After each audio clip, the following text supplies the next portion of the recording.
This episode is proudly supported by OpenTable. Nearly 1/3 of diners are booking same day. So they're making those decisions on the spot. And 10% are making their bookings within just a few hours. And so it's why it's so important to have booking software like OpenTable, which allows your diners to discover you. And so when restaurants are on platforms like OpenTable, they're much more likely to be discovered. We help diners to connect to restaurants. Ultimately, having technology, using technology, helps you to reattach to those diners. Experience the power of OpenTable. For an exclusive offer, visit restaurant.opentable.com.au/DITW. I work with my family on the farm every day, and the lumps and the bumps and the highs and the lows are so much better when you get to do it with your family, making a real agricultural product that has a real resonance with customers. This is The Producers. I'm Anthony Huckstep. Great cheese takes time, takes patience, and takes a lot of care. For Nicole Gilliver at Grandvewe, it all starts with a great life for the sheep. Everything Nicole and her family do is founded on respect for their sheep, respect for the environment, and a love of exceptional cheese. I live 45 minutes south of Hobart in an area of Tassie called the Channel, overlooking Bruny Island and the D'Entrecasteaux Channel. That's my 80-acre patch of dirt, my patch of paradise. Aside from the fact that it's a beautiful block of dirt and close enough to the capital city to have people come and visit and experience our cheese and our farm, it grows and nurtures some pretty interesting ideas and some pretty interesting animals that provide us with an interesting income in a very interesting and beautiful part of the world. Grandvewe is a small family business in every sense.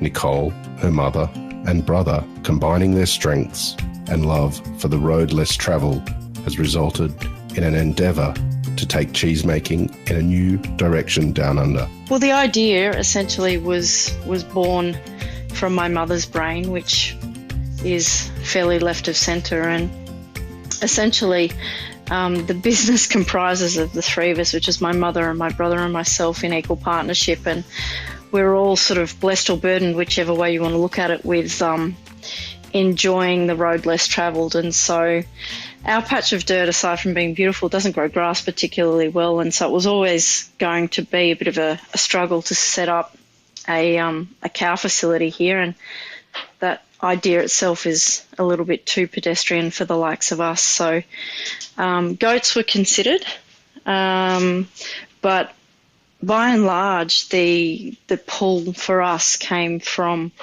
endeavouring to break new ground, and sheep were considered to be that kind of lactating ruminant. So they suited the ground, they suited the way we thought, and 20 odd years ago sheep dairying wasn't prolific. It's still not prolific. It's still very much almost a non-existent industry. But that's sort of why sheep were left of centre, and it suited us. At first, farming and cheese production were completely foreign to Nicole and her family. So to give you a little bit of perspective on who we are, none of us come from agriculture. We're all sort of from varying parts of the industry. I came from, I was working in wine. My brother has a degree in marketing and tourism, and Mum has thrown a hat in the ring in a multitude of facets. But it was a business idea. So our animal husbandry skills were almost non-existent. We had business acumen and ideas up the wazoo, as we tend to do, and the very first part of the equation, obviously, in making cheeses is is getting milk. So we bought a beautiful flock of East Frisian sheep from a breeder in the northwest of Tasmania, and Mum and her then partner set about setting up this sheep dairy from little to no knowledge. And on their very first day of milking, they milked 40 sheep for, I think, a yield of about 10 litres that took them 6 hours. The idea that the sheep would just compliantly walk up to a milking platform and happily stand there to have, themselves milked was just an absolute folly. And so began the journey of becoming a farmhouse sheep dairy. So that's just one story, but there's any number. I mean, when you set about trying to create a business from almost zero knowledge in an agricultural context, it's full of hilarity at any given turn. In the beginning, they did everything from cellar door to animal husbandry and producing the cheese. But as Grandvewe grew, the average day on the farm has evolved dramatically. Originally, the average day on the farm was essentially that you got up at Sparrows, you milked your animals, you came in, you had breakfast, you went out, you fed your animals, you pumped the milk, or in our case, gravity fed it across from the dairy into the cheese factory. You started your cheese making process.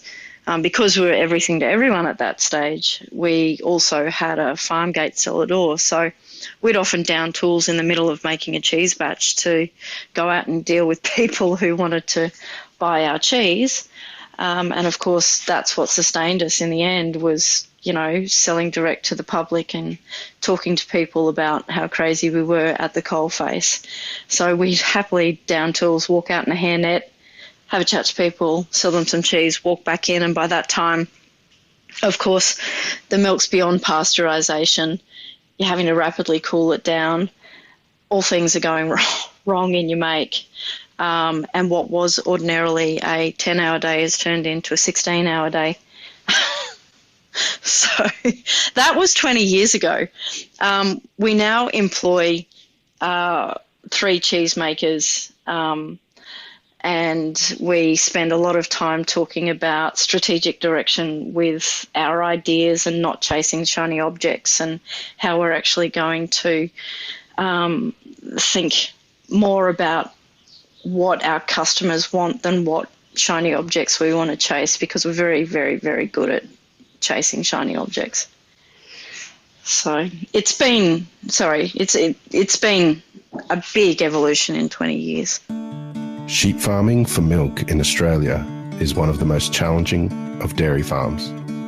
It took time to find the right breed that not only produced award-winning milk, but thrived in Australian conditions too. You can't just roll out of bed and milk a meat and wool sheep. You can if you want to, and there are certainly parts of Europe that milk merinos and so on and so forth. But one of our big, hairy, audacious goals is to, before we leave this earth, make a contribution to creating an industry that before we were here didn't exist. So to explain that, is sheep dairying as itself, as an industry, is not a thing. You really need to have proper milking animals for Australian domestic conditions on proper milking land to be able to carve out a reasonable income in sheep dairying in particular. So the animals themselves were probably the first crucial brick in the wall. Being novice farmers, we were extremely green when it came to understanding the nutritional, animal husbandry, dietary, whatever needs of the dairy sheep that we actually bought in the beginning. But what we figured out very quickly was that the breed that was available, being the East Frisian, is not broadly suited to Australian conditions. They've been bred for hundreds of years in Northern Europe in sheds, which is not what we do here in Australia. And so any exposure to the elements, whether it be the sun or the rain and cold, they would turn up their toes and die. And there was precious little you could do to turn that around. It's really a very difficult task. It's just the nature of the breed that they're intolerant. Intolerant to Australian conditions, which is a very, very sad fact when you consider that our borders are closed to bringing in new genetics. So the notion of trying to establish a dairy breed in Australia sort of was pretty difficult. But we managed to figure that out reasonably quickly, that East Friesians were never going to suit where we were farming. And in fact, there are very few areas in Australia where they will suit. So with that in mind, we set about finding an arid breed of sheep that we knew was available in Australia that had milking traits, and cross them out, and thus have a breeding program that produces sheep called the Grandvewe dairy sheep, which we have registered and have verified genetics programs since about 15 years now. So that's a very, very big part of what we do as the groundwork to trying to set a platform to build an industry.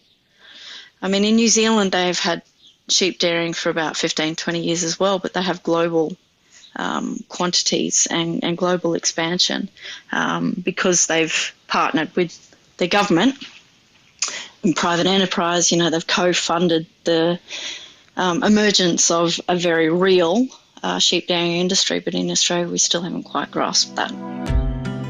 It's not easy making great cheese, but for Nicole, the revelation of landing on the right ingredients, conditions and time was life-changing.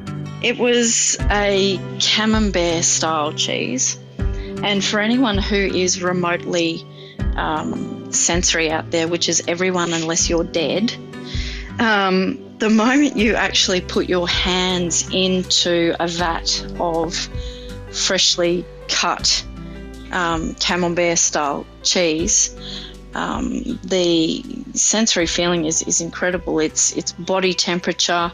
It's like putting your hand in a vat of silken tofu. The aromas of milk that sort of sits lightly cultured at that particular temperature in a room that, you know, is about 36 degrees and about 80% humidity, so reasonably comfortable. It's one of those food memories that you never ever forget. You know, like I got into wine because I happened to, you know, wander over to France at 17, find myself working for a count and a countess, and for my 18th birthday, they served me foie gras en croûte with a 76 Chateau d'Yquem. And I never, ever, ever forgot that experience. And that experience actually marked my progress in my occupations moving forward. And making that particular vat of cheese, I think to a large extent, stamped in me what it meant to be a cheesemaker. And what I looked for in a vat of milk from an organoleptic and sensory perspective. Everything Nicole does is founded on respect for the sheep, respect for the environment, and a love of exceptional cheese. First, great milk, because you can't make a silk purse out of a sow's ear. It's just not a thing. I mean, look, any cheesemaker who isn't a liar will tell you that they, you know, probably at least 1 in 10 times gets a vat of milk in the vat that they have no other commercial option to do. I mean, really all they can do is turn it into cheese and do the best they can. I had one of those events yesterday. But really, essentially, you're looking for an amazing vat of milk. And that's quite a complex thing. It can't just be high protein, because as cheesemakers, we're looking to bind protein through a complex matrix of minerals and other components, but you're looking for a ratio of fat and protein. You're looking for obvious freshness, which is reflected in pH and TA. And then from there, as a cheesemaker, you can still F it up. If you walk away and you're inattentive, or you answer a phone, or, you forget to put a timer on for this, or you don't take a pH measurement at this particular point in time, then you miss little windows of opportunity. You really have to take that raw ingredient and pay 110% attention to it for at least 6 hours of the make process. And then you got to not F it up in salting and maturation. So there's lots and lots and lots of little touch points and pressure points along the way where you can take the most gorgeous raw ingredient and through human failures just wreck it or steer it in the most amazing direction. So there are many, many, many critical points in cheese making where you can come unstuck. We make lots of different styles. It's sort of part of the problem with chasing shiny objects. We get so wound up in being creative that we forget that we actually have to sell the product. So you have to have a customer for your crazy ideas. But essentially, we make the ubiquitous fresh curd. We kind of have to do that in so much as a cheese maker in Australia. That's your bread and butter, particularly in the non-bovine realms. We also make a white moulded style. Again, that's one that you kind of have to do because everyone likes something white, soft and squishy. We obviously make blue cheese. We make a suite of wash rinds, which are, there's a soft one called Brebichon. There's a semi-hard one called the Old Man. And yes, it's called the Old Man for a reason. And in that suite of cheeses, we also make one called the Gin Herbalist. So essentially, the theory of the Gin Herbalist is it's just a fairly neutral, slightly acidic lactic medium that's a vehicle for flavour for the gin botanicals that comes up from the distillery. So it's a circular economy of sorts whereby the whey goes downstairs to the distillery, they ferment it, distill it, create vodka. The vodka then goes back through the stills to become gin. The gin botanicals become a waste product, so that waste product comes back up to the cheese factory, and we use that as a flavouring element on the outside of the cheese. So all of our cheeses, all our wash rinds are washed in our oaked vodka. The Primavera range is a suite of Manchego-style cheeses, most of which are sold as a 3, 6 or 9 month old Manchego. And some is wine soaked, and we tend to collaborate with local vineyards in the wine soaking. So at the moment we've got some Primavera soaking in Mewstone Pinot, which is just down the road from us, very good friends of ours. So we've really tried to rein in our range this year. We were making a lot more cheeses. It's not just about the cheese. Keen to ensure waste is reduced and the environmental impact minimal, the family looked completely left field to distilling spirits to help use up excess whey. We are absolutely obsessed with sustainability and upcycling and recycling and all of those things, and have been since we started 20 years ago. So it's not a new part of the values of why we roll out of bed in the morning. But my brother Ryan, about 6-7 years ago now, was increasingly frustrated by not feeling as though he had a creative outlet within the business, and thus set about researching how he could possibly make a contribution. Obviously, we're in Tassie, there are lots of distillers here, and he, until recently, used to spend a lot of his social time with those distillers, and decided that he would research on YouTube how to become a distiller. So he did that, and he pitched this idea to Mum and I that we should somehow impart with money out of cash flow to fund a passion project of his, because he had the shits with the world and was feeling hard done by. To which Mum and I obviously said, well, they're there. How about you go and figure out how it relates to us, and come back with a plan, and we'll talk about it again. So my brother, when he gets a bee in his bonnet, is a supremely determined human being, which is an amazing characteristic. So he went and did more of his YouTube research and came across a couple of distilleries internationally that were taking whey products and utilising them in ferment for vodka and gin.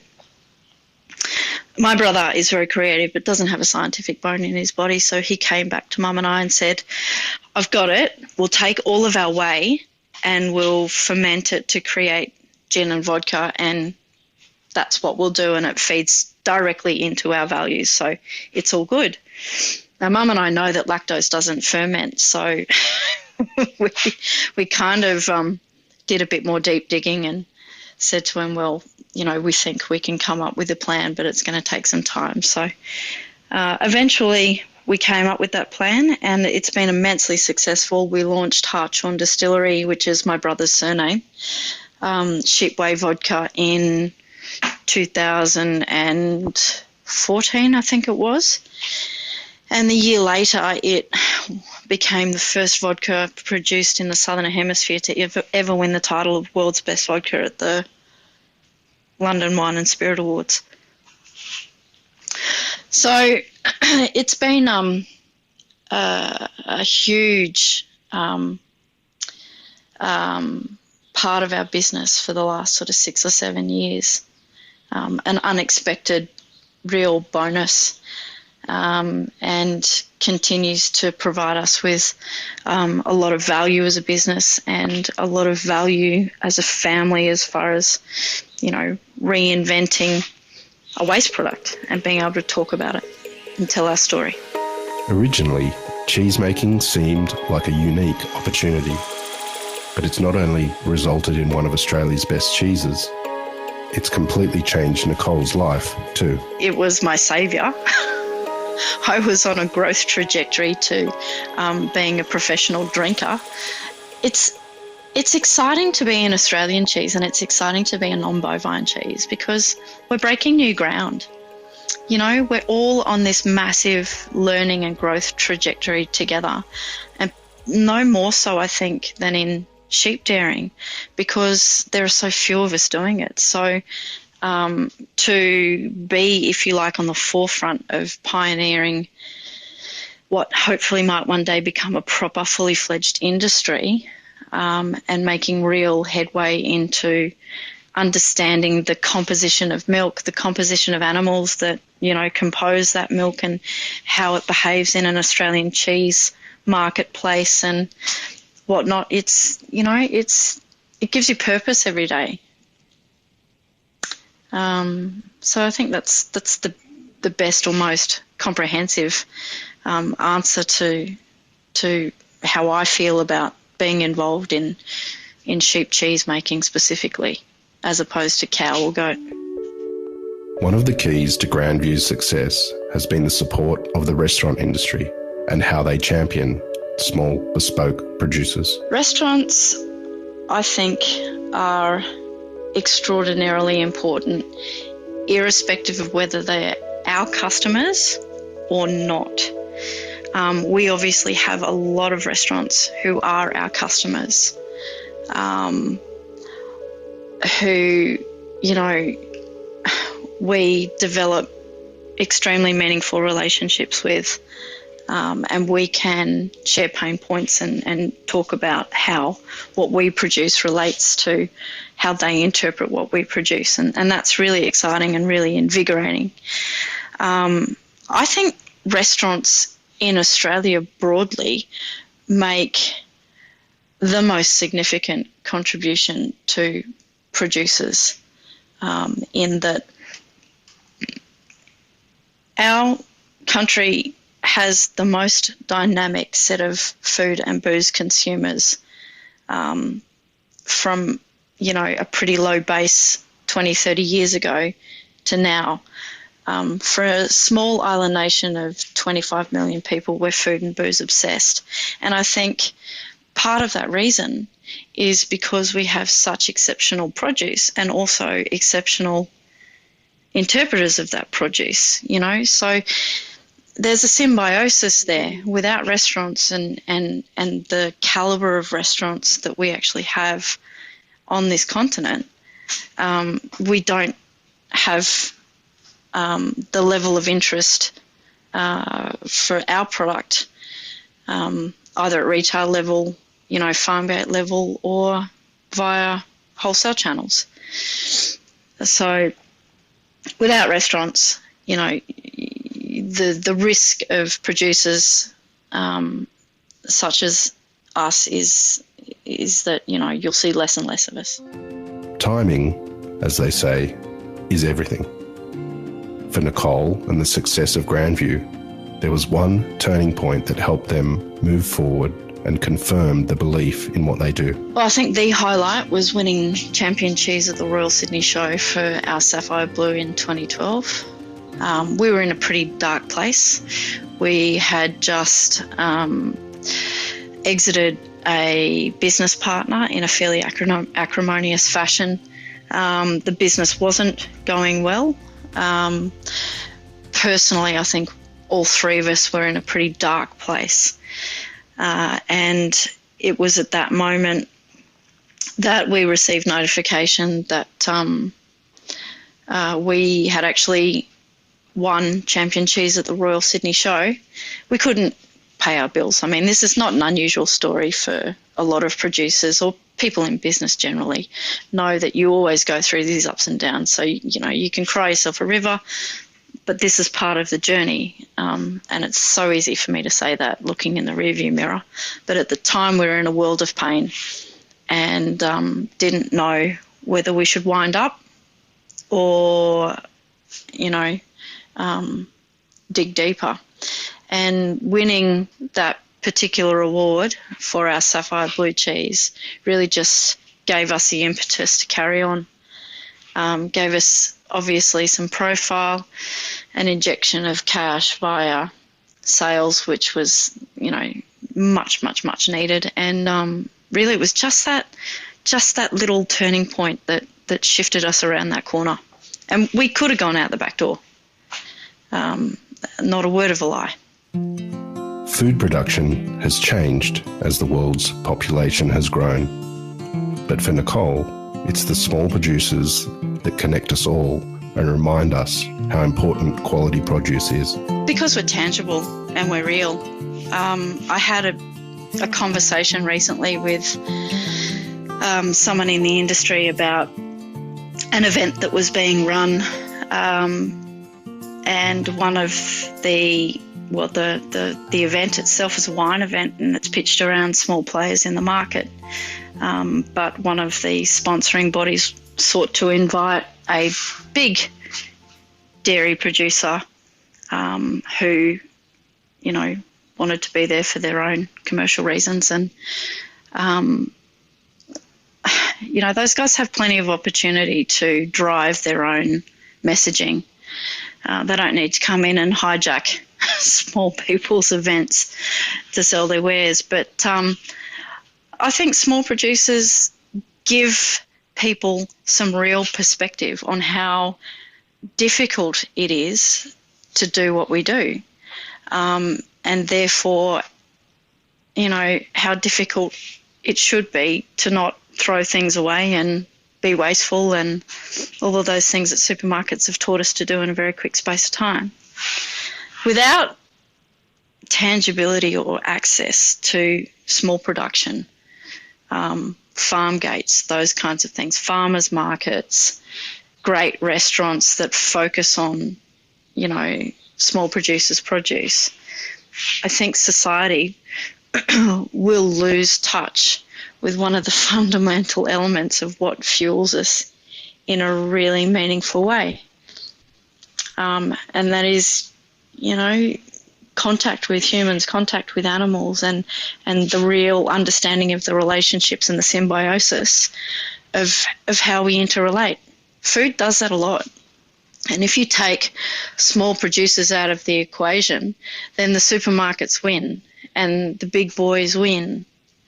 So for me, one of the things I really love is being able to have access to the end consumer so that I can talk to them, establish a relationship, develop an emotion behind the emotion that I feel when I produce the things that I produce for them to consume, if that makes sense. Without that, without small producers, without that tangibility, we're left with the intangible, two-dimensional, cryovac, club cheddar in a square. That's soulless. It's not how we're designed. We're highly emotional sensory beings, and small producers and restaurants by extension and farmers markets are a really important vehicle for that. It's connectivity. If you don't have that, then you've got supermarkets and you've got big business, and that's soulless. Belief in what you do can have an amazing impact on the way you live your life. The connections Nicole has fostered, both with her family and those that have experienced the fruits of their labour, drives her to push the boundaries even further. Having come from a corporate wine environment, working for someone else, which I loved, I absolutely adored that job. I work with my family on the farm every day, and the lumps and the bumps and the highs and the lows and the twirly roundabouts and all of that are so much better when you get to do it with your family, making a real agricultural product that has a real resonance with customers, and you can see, touch, taste and smell it at every single touch point. Not many people get to do that, A lot of people, envy what we do. And obviously you don't want to bore them with the semantics of how hard things are and how difficult it is and how long the hours are. But, a lot of people are 9-to-5 jobs, or heaven forbid, some are jobless. I get to roll out of bed, spend an hour with my kids in the morning, come up to work, riff away on ideas and shit with my family, stick my hand in a vat of milk, pat a sheep, talk to some people about what we do, and meanwhile they're, by and large, most of them are complimentary, so I get my ego stroked at the same time. Then I come back downstairs and bash away on the computer for a bit, go home, see my kids and have a shower. It's pretty nice. That respect for the sheep, for the land, and for the cheese-making process has not only created a better life for Nicole Gilliver and her family, but created one of the world's truly unique products.